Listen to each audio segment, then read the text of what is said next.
जब ज्ञान का विषय ही नहीं होता तो वो है, इसमें कोई प्रमाण नहीं है। अज्ञेय है और नहीं है, ये एक पक्ष है। दूसरा पक्ष है अज्ञेय है और संशयास्पद है। संशयवादी मध्यकाल के जो दार्शनिक हुए हैं एशिया में और यूरोप में, वो कहते हैं बाबा कुछ निर्णय नहीं हो सकता, अनिर्णीत है, तो संशयवादी हैं। तो एक नास्तिवादी हैं अज्ञेयवादियों में, और एक संशयवादी हैं। अब तीसरा देखो, अनिर्वचनीयवादी हैं। अज्ञेय का अर्थ है अनिर्वचनीयता। उसका अर्थ है साक्षाद अपरोक्षत्वे सति वांग मनसा गोचरत्वम अनिर्वचनीयत्वम। साक्षात अपरोक्ष अपना स्वरूप ही है, इसलिए उसमें प्रमाण की जरूरत नहीं है। लेकिन वाणी शब्दों के द्वारा उसको उपस्थित नहीं कर सकती। मन ध्यान के द्वारा उसका ठीक ठीक आकार कल्पित नहीं कर सकता। इसलिए वांग मनसा गोचरत्वे सति साक्षात अपरोक्षत्वा। ऐसा अज्ञेय शब्द का अर्थ केवल ज्ञेय का निषेध नहीं है, अदृश्यत्वे सति अपरोक्षत्व ऐसा है। तो अनिर्वचनीयता तो हमारी बिल्कुल विलक्षण हो गई। माने वस्तु है, वस्तु ज्ञान स्वरूप है, वस्तु अपना आत्मा है। ये वस्तु खुर्दबीन से देखने के लिए नहीं है, बल्कि ये न हो तो खुर्दबीन ही काम न करेगा। ये वस्तु आंख कान नाक से देखने के लिए नहीं है, ये न हो तो आंख कान नाक काम ही न करेंगे। ये वस्तु मन से देखने के लिए नहीं है, बुद्धि से देखने के लिए नहीं है, बल्कि ये न हो तो मन और बुद्धि काम ही नहीं करेंगे। इसलिए पहली बात यह है कि अगोचर शब्द के अर्थ को आप बिल्कुल ठीक ठीक समझें। स्वप्रकाशत्वेन अगोचरम, स्वप्रकाश है, सर्वावभाषक है, आत्मा है, इसलिए अन्यत्वेन गोचर नहीं है, दृश्यत्वेन गोचर नहीं है। परंतु दृश्य और दृश्याभाव, अन्य और अन्याभाव सब इसी के होने से मालूम पड़ता है, ऐसा अगोचर है। इसलिए अज्ञेय पद, अगोचर पद का केवल अज्ञेय अर्थ बोल देना पर्याप्त नहीं है, वो तो पारिभाषिक होते हैं। अच्छा, अब दूसरी बात लो कि यदि नितांत अगोचर है तो उसको समझने के लिए, अनुभव करने के लिए करना क्या चाहिए? तो इसका उपाय पहले बताया, सर्व वेदांत सिद्धांत गोचरम तमगोचरम। तम पद का अर्थ है जी, वो तो प्रसिद्ध है, प्रसिद्ध है, प्रसाधक है। भूतम प्रसिद्धं परेण जद तदेव तस्यात् इति में मनीषा। तम का अर्थ है प्रसिद्ध है। पहले ही श्लोक में तम शब्द का प्रयोग करना साहित्यिक परंपरा के अनुकूल नहीं होता है। यदि उपक्रांत हो, पहले से उसका वर्णन कुछ किया गया हो, और तब कहना चाहिए कि वह है।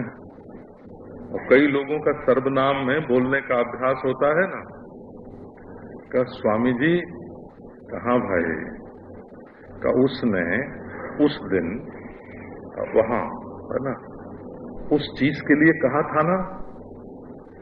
करे बाबा किस दिन, कब, कहाँ, किस चीज के लिए, ये सब का सब सर्वनाम में डाल के तो हमको तुमने एक घोर अंधकार में डाल दिया।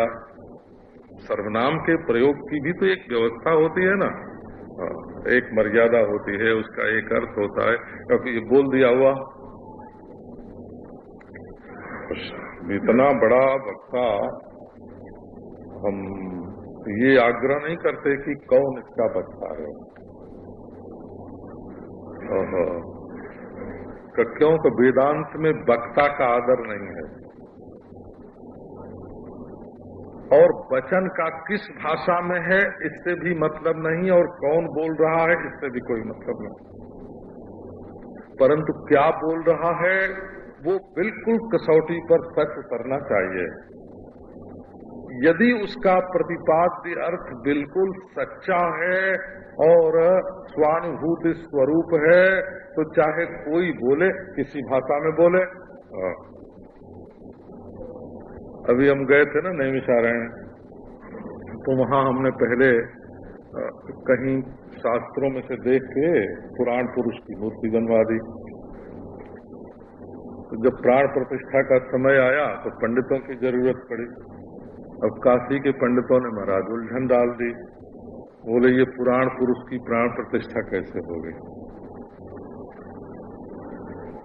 तो एक बड़े भारी विद्वान ने कहा कि देवी की प्रतिष्ठा होगी, क्योंकि ये विद्या है, पुराण की अधिष्ठात्री विद्या है, वाग देवी है तो देवी की प्राण प्रतिष्ठा होगी।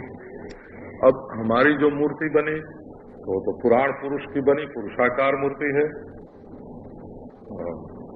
जैसा वर्णन है शास्त्र में, पुराणम चंपकाभासम शुकवक्त्रम चतुंदिलम, वैसी मूर्ति बनी। मैंने एक चिट्ठी लिखवाई कि किस किस ग्रंथ में इसका वर्णन है, और प्राण प्रतिष्ठा विष्णु की होनी चाहिए पुराण पुरुषोत्तम के रूप में। तो महाराज उस पर जब विचार करने का अवसर आया ना, हम एक दूसरी बात आपको सुना रहे हैं।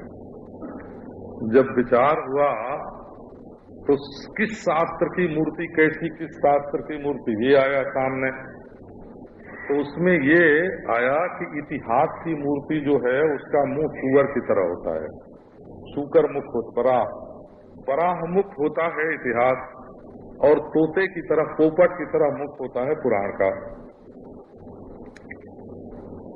तो जो लोग इतिहास ज्यादा ढूंढते हैं उनको क्या करना पड़ता है, धरती खोदनी पड़ती है, उसमें से ताम्रपत्र निकालना पड़ता है, शिलालेख निकालना पड़ता है, गड़े हुए मुर्दे को और ढूंढ ढूंढ के ये हड्डी कितने वर्ष की है ये निकालना पड़ता है। तो इतिहास को उसमें सूकर मुख लिखा है अनेक कई ग्रंथों में, फिर तो बहुत 10-5 ग्रंथों में मिल गया, और पुराण को शुकमुख लिखा है। तो हमारा ये काम नहीं है कि हम वक्ता कौन है इसकी परीक्षा में हम तत्व को भूल जाएं, और हमारा काम ये भी नहीं है कि वचन की शुद्धि अशुद्धि देखने में एक बच्चा भी तोतली बोली में आके कहे कि घर में आग लगी है तो उसको आप पहले व्याकरण सिखावेंगे, भाषा सिखावेंगे कि जाके आग बुझावेंगे? तो उसको व्याकरण और भाषा नहीं सिखाई जाएगी, पहले आग बुझाई जाएगी। पहले जो वाच्य अर्थ है, प्रतिपाद्य अर्थ है, उसको ग्रहण करना चाहिए। तो ये जो तम है, तम का अर्थ है वह। कौन वह? तो बोले कि भाई वह का नाम लेके बताने का नहीं है, संकेत से, इशारे से ही बताने का है। बल्कि ये तम कौन है? कि वही संकेतितम जो है, उसी के एक देश को तम को लेकर के, संकेतितम में जो तम है ना, उसी को लेकर तम पद का प्रयोग कर दिया। अच्छा जी, सर्व वेदांत सिद्धांत गोचरम। गोचर शब्द का अर्थ है तात्पर्य विषय, माने वेदांत भी ये घड़ा है, ये कपड़ा है, इस तरह से उसका वर्णन नहीं करता है कि ये यज्ञ करो तो जो स्वर्ग तुम्हारे पास नहीं है वो बन जाएगा, जो अपूर्व नहीं है वो उत्पन्न हो जाएगा। ऐसा नहीं है। कि तब क्या है? बोले देखो, आप परमात्मा को जानना चाहते हो तो सारे वेदांतों का जो सिद्धांत है उसका तात्पर्य विषय, गोचर माने तात्पर्य विषय है। अब एक बात आई तो भाई बात वेदांत की है, इसलिए आप इसको बहुत हल्के फुल्के अर्थ में नहीं लें, हम वैसे हल्की फुल्की बात भी सुनाएंगे।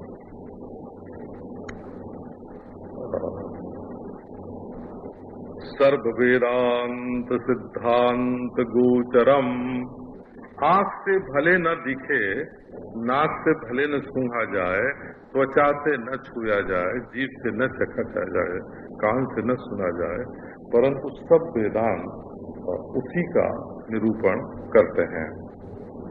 सर्व वेदांत सिद्धांत गोचरम।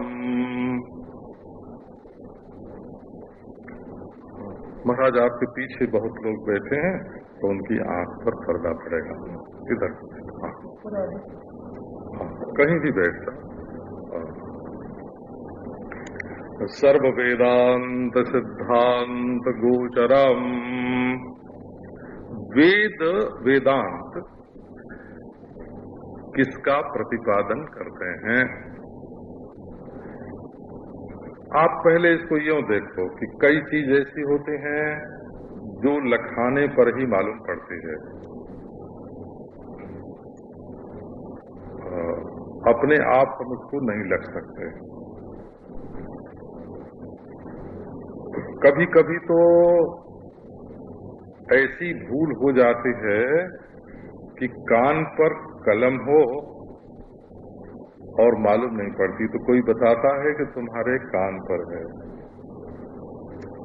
कभी कभी तो आंख पर चश्मा होता है और ख्याल नहीं रहता है, तो दूसरा बताता है कि तुम्हारे तो आंख पर ही है। ऐसे अपना आत्मा अपना ही आत्मा है और बिल्कुल जाहिर है और ज्ञान स्वरूप है और परम प्रेमास्पद है। चींटी को भी मालूम पड़ता है कि मैं हूँ और मैं जानती हूँ और मैं बहुत प्रिय हूँ, ये बात चींटी को भी मालूम पड़ती है, नहीं तो वो भाग नहीं सकती दबाने पर।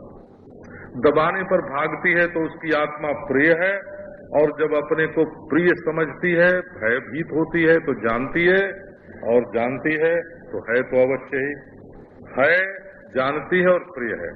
तो यदि इतनी बात आपने अपने बारे में जानी तो कुछ नहीं जाना। जानना तो ये है कि आत्मा ब्रह्म है, तो अपनी ब्रह्मता जो है वो मालूम नहीं पड़ती। कहीं देश पर नजर फंस गई, कहीं काल पर नजर फंस गई, कहीं दृश्यमान वस्तु पर नजर फंस गई, तो आप अपनी अद्वितीयता को, पूर्णता को जान नहीं सकेंगे।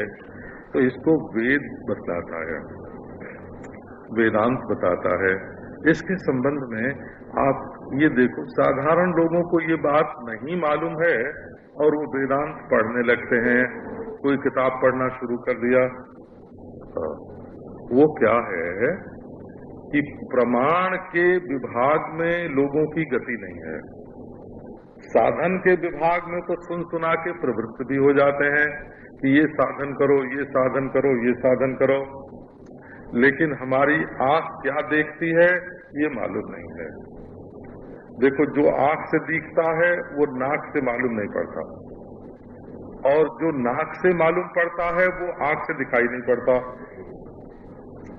तब प्रमाण की पहचान क्या होगी, है ना, कि प्रमाणांतर नाक से तो मालूम न पड़ता हो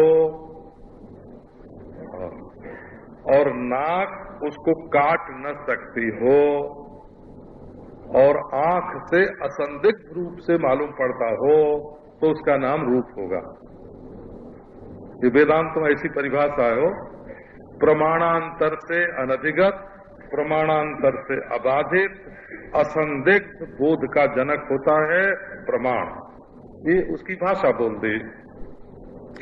माने किसी दूसरी तरह से जब बात मालूम न पड़ती हो और उसके लिए एक खास तरीका हो जिस तरह से वो मालूम पड़ती हो, तो वो जो खास तरीका है वो प्रमाण होगा। जो दूसरी तरह से मालूम पड़ जाए, लेबोरेटरी में अद्वैत ब्रह्म मालूम पड़ जाए, तो वेद वेदांत अनुवादक हो जाएंगे। यदि डॉक्टर ने दवा दे करके 150 रोगियों पर, उनमें से यदि 70-80 मर गए तब तो उसकी दवा बेकार, और यदि 10-20 मरे तब तो उसकी दवा सच्ची। तो दुनिया में प्रयोग कर करके जो प्रमाण इकट्ठे किए जाते हैं, अनुभव इकट्ठे किए जाते हैं, वो वेदांत पर लागू नहीं होते। न तो ये दुनिया की मशीन वेदांत को काट सकती है, और न तो दुनिया की मशीन वेदांत को सिद्ध कर सकती है। क्यों? कि दोनों का विषय जुदा है।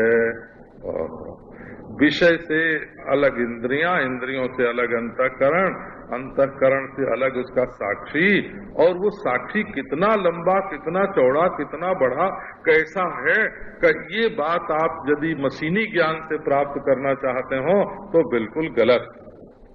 तो पहली बात ये है कि इसके संबंध में वेद जो आत्मा के संबंध में जो बात बताता है, वो बात किसी भी दूसरे प्रमाण से ज्ञात नहीं है, और यदि ज्ञात होवे तो वो अनुवाद हो जाएगी, प्रमाण नहीं होगी। और दूसरा कोई प्रमाण उसको काट नहीं सकता। कोई भी ये सिद्ध नहीं कर सकता कि मैं नहीं हूँ, मैं नहीं जानता हूँ, मैं प्रिय नहीं हूँ, और मैं अद्वितीय ब्रह्म हूँ। ये काटने का सामर्थ्य संसार के किसी प्रमाण में नहीं है। अब एक दूसरी बात पर ध्यान दो, क्योंकि आपको वेदांत की बात सुनानी। एक दूसरी बात पर ध्यान दो कि वेद यदि भेद का वर्णन करे,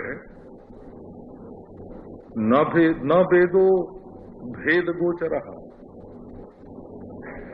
वेद का तात्पर्य विषय भेद नहीं है, क्योंकि भेद तो हमको मालूम पड़ता है, इंद्रियों से मालूम पड़ता है, मन से मालूम पड़ता है, शत्रु मित्र के रूप में मालूम पड़ता है, भाई भतीजे के रूप में मालूम पड़ता है, जागृत स्वप्न सुषुप्ति के रूप में मालूम पड़ता है।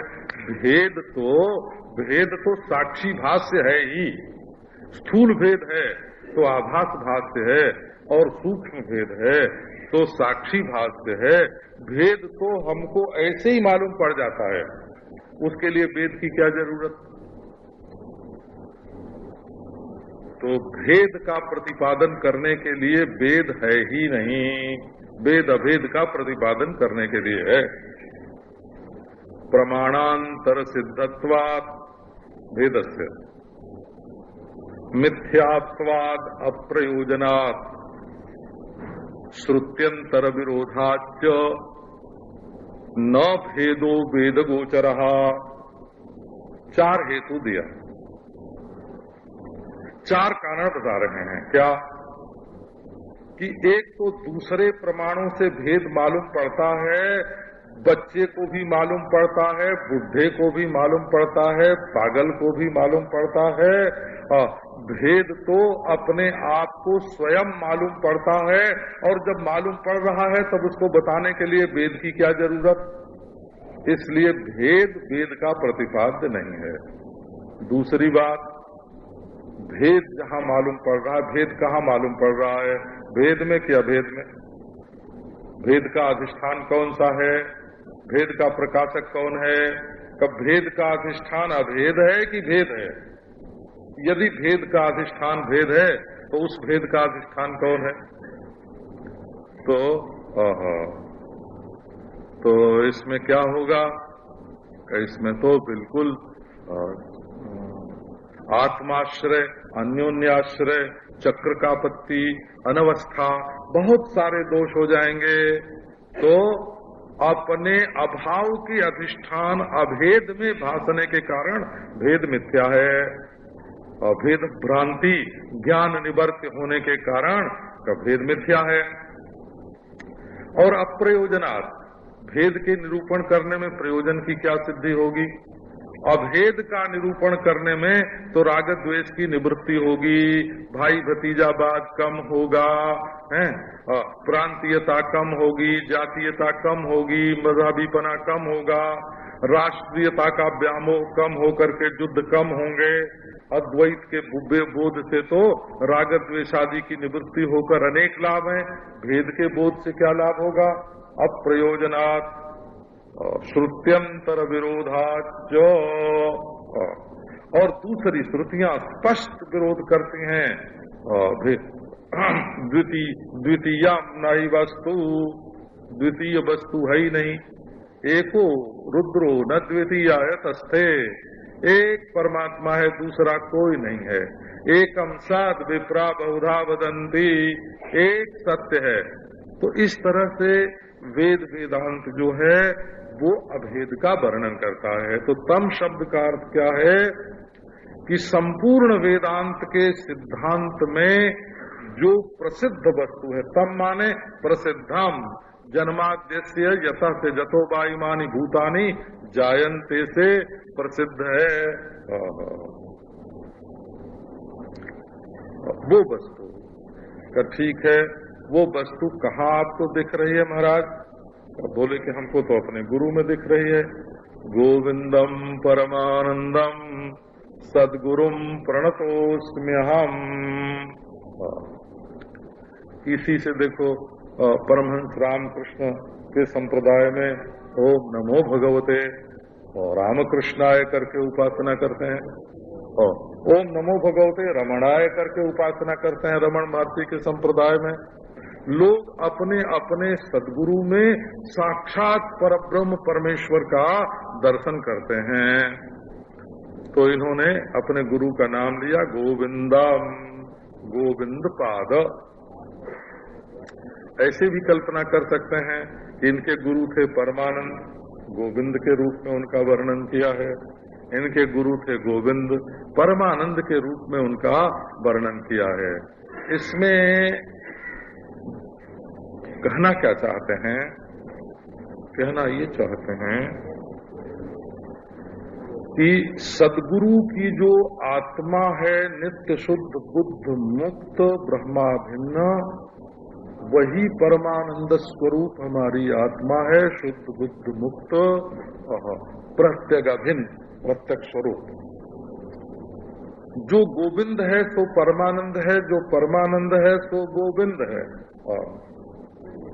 ऐसे जो ऐक्य का उपलक्षक जो तत्व है सद्गुरु, उसको हम प्रणाम करते हैं। प्रणतोष में हम उसके सामने मैं प्रणत हूँ। प्रणत हूँ माने प्रभीभूत हूँ। ये अहंकार अहम भाव एक बड़ी कड़ी चीज है, और इतनी कड़ी चीज है कि इसको कितना भी नरम बनाओ, कोमल बनाओ, इसमें ढोंग धतूरा चलते ही नहीं है। इसकी ख्याति किसी न किसी प्रकार से हो जाती है। लोग कहते हैं महाराज हम तो बिल्कुल तृण हैं, फिर उनको गौरव का अनुभव होता है कि और सब लोग पहाड़ बने बैठे हैं और मैं तृण बन के रहता हूँ, तो मैं पहाड़ बनने वालों से तृण बनने वाला श्रेष्ठ हूँ। अब मैं श्रेष्ठ हूँ ये जहाँ आवेगा, ये सिंहासन पर बैठा हुआ पहाड़ बना बैठा है और मैं नीचे धरती पर बैठा हुआ, तो मैं तो तृण बना बैठा हूँ और मैं तो निरहंकार हूँ। अब ये महाराज अहंकार पिशाच ऐसा छोटा रूप धारण करता है कि इसमें हम वेद शास्त्र को नहीं मानते हैं, इसमें हम ईश्वर अवतार को नहीं मानते हैं, इसमें सद्गुरु विद्वान को नहीं मानते हैं। सबको तौलने के लिए अपनी अक्कल की कसौटी सामने रख देते हैं। तो प्रणतोष में हम का अर्थ है नम प्रहदी भावे। नमक दूसरों को गलाता है और खुद भी गल जाता है। नमक शब्द भी संस्कृत का ही है। क्यों कि जब नमन शब्द संस्कृत का है, जब अन प्रत्ययांत जुगोर नाकौआ अला अन जो है वो नमन बनाता है, तो अच क्यों नहीं बनेगा? और नमक शब्द भी संस्कृत का है। तो नतः का अर्थ ये है मैं खुद गल गया, मैं खुद गल गया, प्रणतः पूरी तरह गल गया। कहाँ गल गया? कि उस सदगुरु के प्रति मैं पूरी तरह गल गया। उसकी क्रिया और हमारी क्रिया, उसकी इच्छा और हमारी इच्छा, उसके विचार और हमारे विचार। बोले हाँ ठीक है ना। तो जब सदगुरु के विचार, सदगुरु की इच्छा, सदगुरु की क्रिया, है ना, अहम भाव को गलाकर स्वयं प्रतिष्ठित हो जाती है, तब प्रणाम होता है। प्रणाम माने एक तो हाथ जोड़ना होता है, एक सिर झुकाना होता है, एक नमस्ते बोलना होता है, एक ऐसे करना होता है, एक यूं करना होता है। जो बोले कुछ नहीं, खड़े हो गए बिल्कुल खुद की तरह, ऐसे भी होता है। स्थाणु की तरह बिल्कुल खड़े हो गए, इसका नाम भी प्रणाम है। तो ये आचार्य बोलते हैं सद्गुरुम प्रणतोस्म्य हम तदभिन्नो भवामि इत्यर्थः। मैं अपने सद्गुरु से अभेद का अनुभव करता हूँ, अभेद का अनुभव करता हूँ। उनके ज्ञान, उनके आनंद, उनके विचार, उनकी क्रिया से अपने पार्थक्य को मिटा रहा हूँ। और यदि ये भाई तो ठीक है, इस विषय में मेरा एक विशेष विचार है, कि ठीक है जी, आप विशेष विचारवान हो करके, विशिष्ट विचारवान हो करके आप रहिए अपने में। अब बोलते हैं कि जिस वस्तु का हम वर्णन करने जा रहे हैं वो बड़ी महत्वपूर्ण है। प्रतिपाद्य विषय की महिमा। जंतूनाम नर जन्म दुर्लभ मतः पुष्टम ततो विप्रता तस्माद् वैदिक धर्म मार्ग परता विद्वत्वमस्मात् परम आत्मानात्म विवेचनम स्वनुभवो ब्रह्मात्मना संस्थितिः मुक्तिर्नो शतकोटि जन्म सुकृतैः पुण्यैर्विना लभ्यते। जंतूनाम नर जन्म दुर्लभम शार्दूल विक्रीडितम। सिंह गर्जना है, सिंह गर्जना है वो। तावत गर्जन्ति शास्त्राणि जम्बुका विपिने जथा न गर्जति महाशक्तिर जावत वेदांत केसरी। गीदड़ तो बहुत बोलते रहते हैं दुनिया में, लेकिन जब शेर बोलता है तो सब चुप्पी लगा जाते हैं। ऐसे ये शार्दूल विक्रीडितम माने सिंह गर्जना है। क्या सिंह गर्जना है? बहुत से प्राणी दुनिया में पैदा होते और मरते हैं। कई प्राणी ऐसे होते हैं कि 24 घंटे में उनकी 20-20, 30-30 पीढ़ी खत्म हो जाती है। ऐसे छोटे छोटे जंतु संसार में होते हैं। जायन्ते इति जनन समकालम म्रियन्ते च। उनकी मौत का पता नहीं चलता, पैदा होते हैं, मरते जाते हैं, पैदा होते हैं, मरते जाते हैं। ऐसे जंतु तो अनगिनत होते हैं संसार में। उनमें ये 2 पांव 2 हाथ वाला प्राणी नर दुर्लभ है। नर जन्म दुर्लभ है। जैन सिद्धांत में तो गिनती की हुई है कि 84 लाख योनियां कैसी होती हैं। उन्होंने एक और किस कर्म से कैसी योनि होती है उसकी भी गणना करते हैं। कर्म सिद्धांत का एक विशिष्ट अनुसंधान जैन धर्म में, जैन सिद्धांत में मिलता है। वैदिक सिद्धांत में भी है, कर्म की बड़ी भारी महिमा है। ये आकृतियां क्यों बदलती हैं? एक की आकृति 4 हाथ वाली, 2 हाथ वाली, और एक की आकृति 4 पांव वाली, और एक का मुंह घोड़ा गधा की तरह लटका हुआ, और एक का बंदर की तरह गोल गोल। ये भाई, ये आकृतियों में भेद कैसे होता है?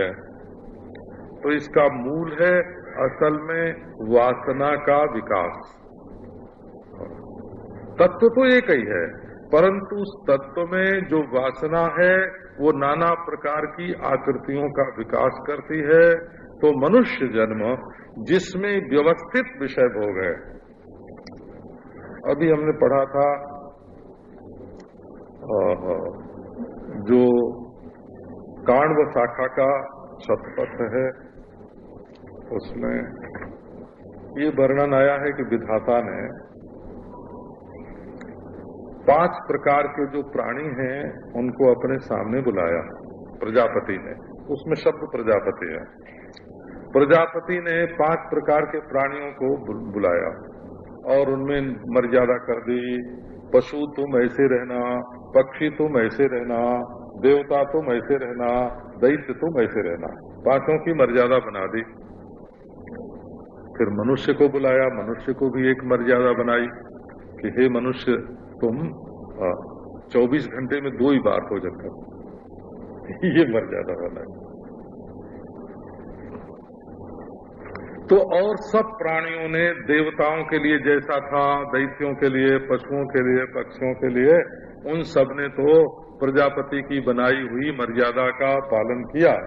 क्योंकि पशु के लिए भोजन की मर्यादा नहीं थी, पक्षी के लिए भी नहीं थी, देवता दैत्य के लिए भी नहीं थी। भोजन की मर्यादा तो मनुष्य के लिए थी, और मनुष्य को विधाता ने कह दिया कि 2 ही बार खाना। तो उसने इस मर्यादा का उल्लंघन किया। वो 3 बार, 4 बार, 5 बार खाने लग गया। गिनती नहीं, अनेक बार उपद्रव हो गया। तो मौत आ गई मनुष्य के पास। ये जो प्रजापति की बनाई हुई 2 बार भोजन की, सायं प्रातः की के भोजन की मर्यादा थी, उसके उल्लंघन से मृत्यु आके मनुष्य के सामने खड़ी हुई। मरो जायस्व मृयस्व, मरो और पैदा हो, मरो और पैदा हो। बोले कि देखो भाई, इसमें जो मर्यादा पालन करने वाले हैं, मनुष्य योनि प्राप्त होने पर जो अपनी मर्यादा में स्थित हैं, विप्रता ब्राह्मण जो वेद का धारण करते हैं, जरा उसको विस्तार से सनातन धर्म की रीति से आप समझ लो। आर्य समाज की रीति से नहीं, हम सनातन धर्म की रीति से समझाते हैं। उनकी रीति से समझाना हो तो वैसे भी समझा दें, आपको समझना हो तो, क्योंकि उसमें हमारा कोई 3 प्रकार की विप्रता होती है। एक तो आध्यात्मिक, जिसमें सम दमादि जो सद्गुण गीता में बताए हैं ना, ब्राह्मण में ब्रह्म कर्म स्वभावजम समोदमस तपस शौचम, वो हो गए, वो आध्यात्मिक ब्राह्मण हुआ। और जो गायत्री आदि की उपासना करे, यज्ञोपवीत आदि संस्कार से संपन्न होकर गायत्री की, सूर्य की उपासना करे, वो आधिदैविक ब्राह्मण हुआ। और जिसकी माता भी ब्राह्मणी हो और पिता ब्राह्मण हो और रजबीज परंपरा से शुद्ध हो, तो आदि भौतिक ब्राह्मण हुआ।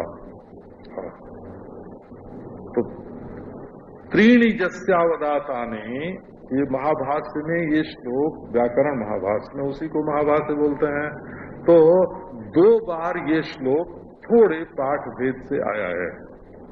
त्रीणि यस्यावदातानि योनिर विद्या च कर्म च एतच्छिवे विजानी ब्राह्मणाग्र्यस्य लक्षणम, ब्राह्मणाग्र्यस्य लक्षणम। माता पिता की परंपरा शुद्ध हो, रज बीज शुद्ध हो, और विद्या, विद्या माने उपासना शुद्ध हो, और कर्म माने शांति दांति आदि जो कर्म आध्यात्मिक होता है, उपासना आधिदैविक होती है, और योनि आदि भौतिक होती है। ये तीनों जिसकी शुद्ध हो, उसमें फिर ब्राह्मण में वैदिक धर्म परायण हो, और उसमें भी अपने धर्म के रहस्य को समझता हो। धर्म करने वाले बहुत मिलते हैं, परंतु धर्म के रहस्य को समझने वाले बहुत कम मिलते हैं। आप कहते हो ना कि हमारा भाव शुद्ध है, भाव शुद्ध है, परंतु भाव की शुद्धि में और धर्म में थोड़ा अंतर पड़ता है। भाव की शुद्धि अंतरंग है, श्रेष्ठ है, परंतु आप अपने भाव को वाहन दे पाते हो कि नहीं? भाव तो देवता है, भाव को वस्तु का वाहन चाहिए। जैसे आप एक फूल ला के रखते हो तो उसमें आदर भाव को वाहन मिलता है। कौन सा? का फूल है ना। ये फूल आदर भाव का, श्रद्धा भाव का वाहन है। हाथ जोड़ते हो तो ये हाथ क्या जोड़ना क्या है? ये आदर भाव का, आपके उत्कर्ष ज्ञापन का ये भाव है, वाहन है। आप मुंह से नमस्कार बोलते हो, ये शब्द भाव का वाहन है।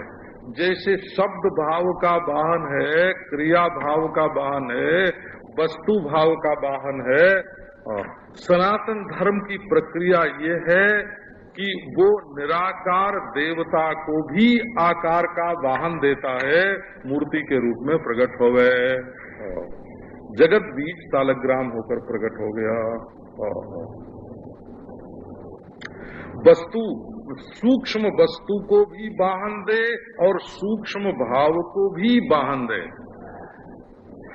तो इस रहस्य को समझना, सनातन धर्म के रहस्य को समझना, ये धर्मानुष्ठान करने वाले से रहस्य समझने वाला श्रेष्ठ है। आत्मानात्म विवेचनम स्वनुभव, ये होड़ा चक्र से लेकर के ऋग्वेद पर्यंत जितने धर्मानुष्ठान और वस्तु के वर्णन हैं, उनका एक रहस्य होता है। और शंकराचार्य भगवान ने तो उद्धृत किया ही है, और मनुस्मृति में भी है। न यनध्यात्मविद वेदान शक्तुम ज्ञातुम शक्नोत्यशेषतः, न यनध्यात्मविद वेदान ज्ञातुम शक्नोति अशेषतः। जो अपने अभ्यास, जैसे कोई मोटर की मशीन को न समझे और उसको चलावे, तो उसका चलाना दूसरी कोटि का है, और जो पूरी मशीनरी को समझता हो और चलाता हो, उसका चलाना दूसरी कोटि का है। चलाना एक तरीका मालूम पड़ेगा, लेकिन वो विद्वान है उसका। आत्मानात्म विवेचनम, अनात्मा क्या है, आत्मा क्या है। हम जानते हैं, बातें ही सुन के समझ जाते हैं कि आजकल क्या कर रहे हैं, कि आजकल शरीर से आत्मा को अलग कर रहे हैं। तो धन्यवाद है, मरने का उपाय कर रहे हैं। शरीर से आत्मा को अलग करने का उपाय तो मरने का उपाय है। कि तब क्या है, बोले भाई बुद्धि में जो शरीर और आत्मा की एकता का भ्रम हो गया है, उस भ्रम को दूर करने का उपाय कर रहे हैं। कि ठीक है, अब आप अध्यास भाष्य में पहुंच गए। बुद्धिस्ट भ्रम को दूर करने की युक्ति वेदांत में है, शरीर में से आत्मा को अलग करने की नहीं है। ना दो चीज है ही नहीं है, अलग करने की युक्ति कहाँ से होती है? कि ये पट्टे बाजार में तो वेदांत पढ़ के आते हैं, अखबार में पढ़ते हैं, किताब में पढ़ते हैं, किसी के जानकार आदमी के पास जाकर समझने का तो इनको अवसर नहीं है। कैसे समझेंगे? तो आत्मा और अनात्मा का विवेचन माने विवेक, विवेक माने बुद्धिस्थ भ्रम, बुद्धिस्थ अध्यास। अध्यास कहाँ होता है? अतस्मिस्तद बुद्धि इति असकृत बोचामा। अध्यास तो बुद्धि में होता है और तुम तो देह से आत्मा को अलग कर रहे हो। और बुद्धि में जो गांठ पड़ गई, बुद्धि की गांठ खुलती है विवेक से, शरीर की गांठ। अब ये कहो कि हमने तो देखा है शरीर में तो सैकड़ों गांठ हैं, टखने पर गांठ है, घुटने पर गांठ है, कमर पर गांठ है, केहनी पर गांठ है, पहुंचे पर गांठ है, पकुरे पर गांठ है, और एक एक हड्डियों की गांठ है। आप उनको आंख बंद करके बैठोगे और उनको खोलोगे? नहीं, वो नहीं खोली जाती है। जो अकल में झूठ और सच की, सत्य और मिथ्या की गांठ बैठ गई है अक्ल में, वो वेदांत के द्वारा खोली जाती है।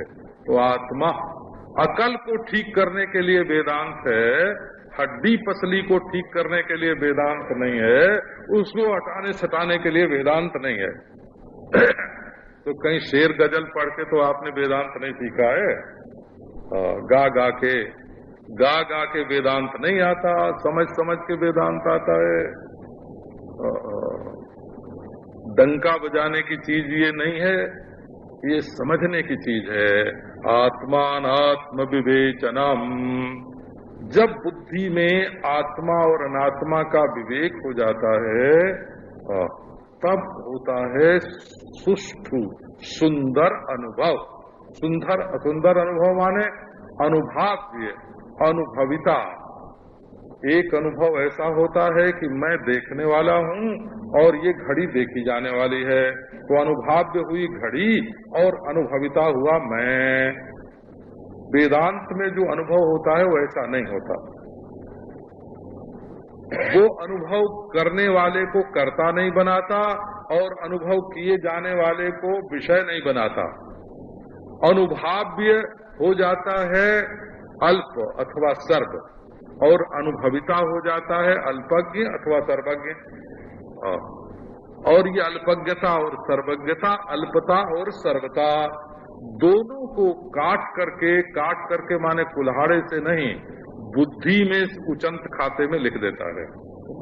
ऐसा जो अनुभव होता है वो श्रेष्ठ अनुभव है। इससे क्या होता है कि आत्मा और ब्रह्म की एकता हो जाती है। सुन लो भाई, जिसको दुनिया में कुछ पाना है, कुछ लेना है, देना है, उसका तो जो पुण्य कर्म है वो उसी में लग जाता है। हमको इतना पैसा मिल जाए, है ना, हमको इतना आरोग्य मिल जाए, पुण्य को बेचते जाते हैं ना, पुण्य को बेचते जाते हैं। हमको ये ब्याह हो जाए हमारा, हमको ये पैसा मिल जाए, हमारा ये शरीर ठीक हो जाए, पुण्य को बेचते जा रहे हैं, चीज खरीदते जा रहे हैं। जब निष्काम भाव से पुण्य करते हैं, निष्काम भाव माने अंतःकरण की शुद्धि, बाहर की वस्तु की कामना नहीं है और पुण्यानुष्ठान हो रहा है, तब होता है अंतःकरण शुद्ध। और शुद्ध अंतःकरण में दृश्य के प्रति नहीं, दृष्टा के प्रति जिज्ञासा हो जाती है कि ये जो मैं देख रहा हूँ सो कौन है। और ये जब जिज्ञासा होती है और आत्मा का विचार होता है, महावाक्य आदि के द्वारा अपने ब्रह्मत्व का ज्ञान होता है। वेदांत में अज्ञान माने न जानना नहीं होता है। वेदांत में अज्ञान माने अपने को ब्रह्म न जानना। अज्ञान माने सुषुप्ति में जैसा अज्ञान होता है, या जैसे हम दीवार के उस पार क्या रखा है नहीं जानते, इसका नाम अज्ञान है। और कल क्या होगा नहीं जानते, का इसका नाम अज्ञान है। वहाँ क्या हो रहा है का हम नहीं जानते, इसका नाम अज्ञान है। करे हम तो बेहोश हो गए, मूर्छित हो गए, कुछ नहीं जाना, इसका नाम अज्ञान है। ना ना, वेदांत में शब्द के अज्ञान को अज्ञान नहीं कहते हैं, प्रत्यक्षादि प्रमाण के अज्ञान को अज्ञान नहीं कहते हैं, स्वर्ग धर्म आदि के अज्ञान को अज्ञान नहीं कहते हैं। तब अपने आप को ब्रह्म न जानना, एतावत मात्र, इतने को ही अज्ञान कहते हैं। इसलिए इस अज्ञान की ये परिभाषा है, परिभाषित अज्ञान है। टेक्निक अज्ञान शब्द का अर्थ जो है ना, वो टेक्निक है, अपने को ब्रह्म नहीं जानना, बस इसी का नाम अज्ञान है। और वेदांत इसी अज्ञान को ब्रह्म और आत्मा की एकता समझा करके मिटा देता है। पर समझने की रीति तो तब आती है, समझने में प्रीति तब होती है जब बाह्य वस्तुओं के साथ प्रेम न हो, आकर्षण न हो। दुर्लभम बताया, 3 बात दुर्लभ है। मनुष्य होना दुर्लभ, मुमुक्षु होना दुर्लभ और महापुरुष के आश्रय में जाना दुर्लभ। अब ये बात आपको कल सुनाएंगे।